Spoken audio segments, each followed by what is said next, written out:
Hey there guys, this is Zoom from Pioneer, and today I'm bringing you my updated Baby Raccoon's deck profile.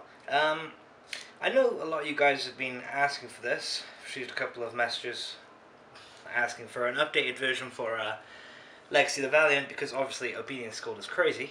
I'll get to that later though. So I thought I'd bring out an updated deck profile for you guys. So just dig right into it. Triple Pompoko, Triple Tantan. Now, sadly, at this point, that's the end of your Baby Raccoon engine. But this is enough. Combined with all the other generic beast support that we have, it works out fine. Triple Momonga, I'm still a massive fan of the Momonga engine. If anything, Obedience School just made me like it more, because even if you draw one, you've got some left in the deck that you consider dead. And, well, sorry, if you draw two, for example, there's one left in your deck dead, you don't really, I don't know. You can Obedience School into it, if you don't really fancy taking the setting route to trying to get out one free monster. Okay, and then I run one Sea Koala. I'd change this to a Tree Otter if I could find one. I do know someone who has one. It will be getting changed soon, but I just can't find one in my commons box. Two Wind Up Kitten. I love two. I do. I really do. My locals, of course, I always say this to you guys, this is what works for me, not what might work for you. Now, my locals, Mermails and Harpies are quite popular, and Dracosac gets made quite often.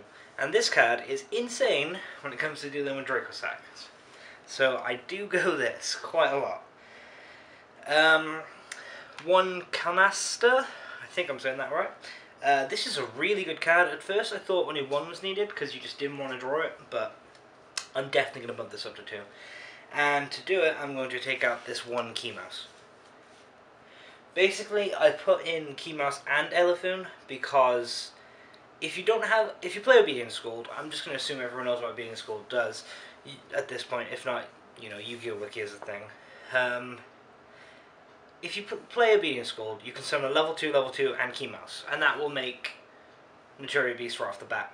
Or if you have a level 2 in your hand, you can go 3 level 2s, make Ronin Raccoon, summon a level 1 token, summon Elephant, and make Materia Beast. So you've got a pretty strong field.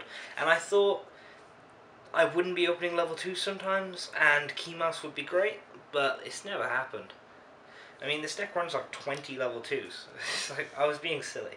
I'm going to drop this, because the chances of you opening Obedience School but not a level 2 are so low anyway, that I might as well. Okay, and then I'm running... I should just note that this does let you go into Naturi Bacchion very rarely. Triple Trunk Synchron, because he gives you instant free access to level 5 Synchros, which is great.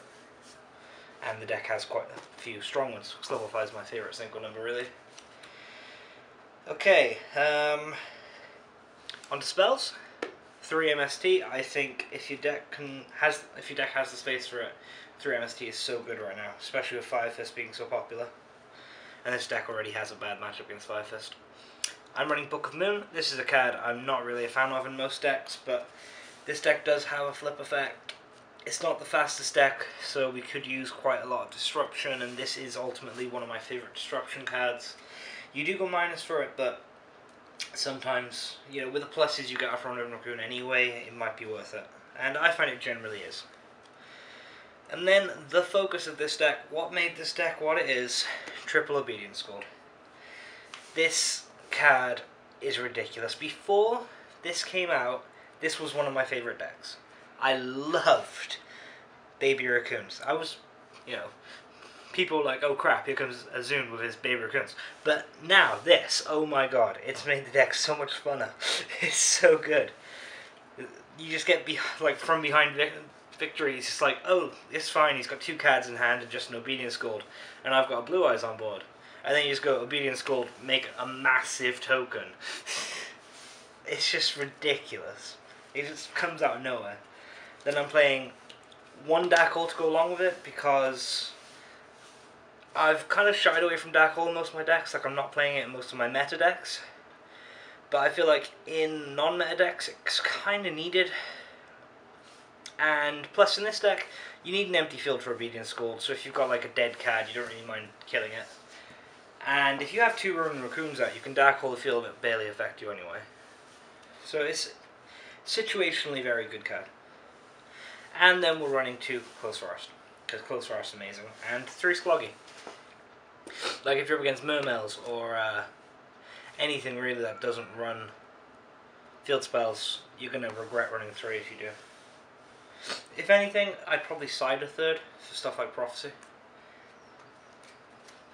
Okay, on to traps. Okay, I am running each of the one-offs.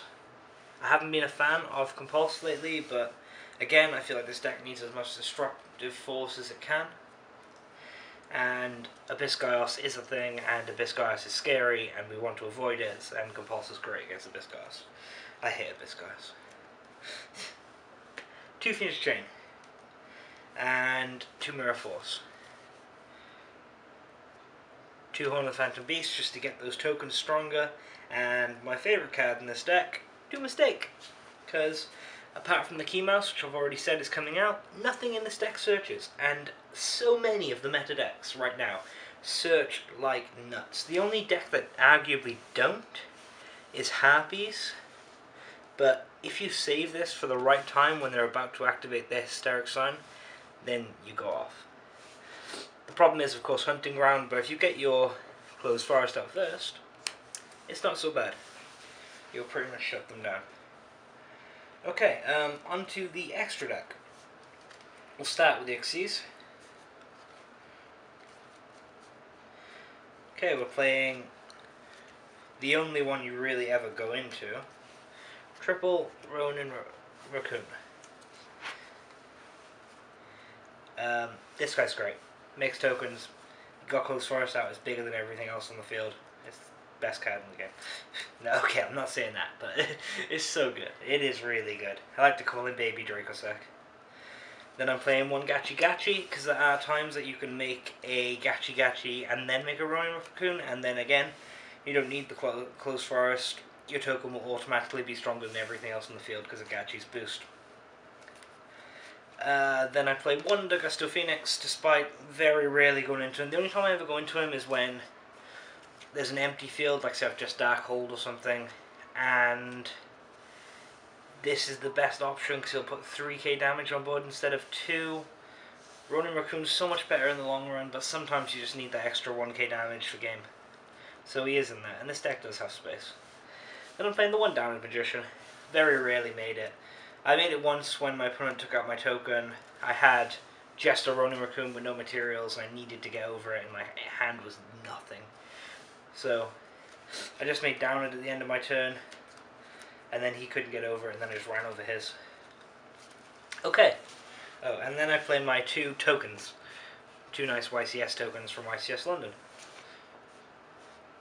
which was a blast. Okay, on to Synchros. Level 3, we have the 1 Mistbird Colossus. Like I said, Key Mouse is coming out, so will this guy, because he won't be able to be made. So I'll replace him with something else. Then on to the level 5, so we're running 1 Catasta, 2 Junk Warrior, because this thing's insane. You can get like 6,000 attack Junk Warriors. 1 Frozen Fitzgerald. I managed to get hold of 1. This card is freaking great. I really underestimate it. I didn't realize that his effect, it's just so good. It's like, very rarely does stuff actually destroy by battle anymore, but the fact that it forces your opponent to do that is great, especially against stuff like Mermails. Against 5-Fist, I'd never make this, but still, it's just a really good card to have. Okay, Naturia Beast. Again, stupidly good in this meta. Then level 6 is the 1-off Barkion, which I think I've made once. You can make it. It's great against some decks. I actually made it against Gravekeepers, and it turned out to be amazing. But yeah, it's just really good. Then on to level 7s, Ancient Fairy Beast, Dragon, and Black Rose Dragon.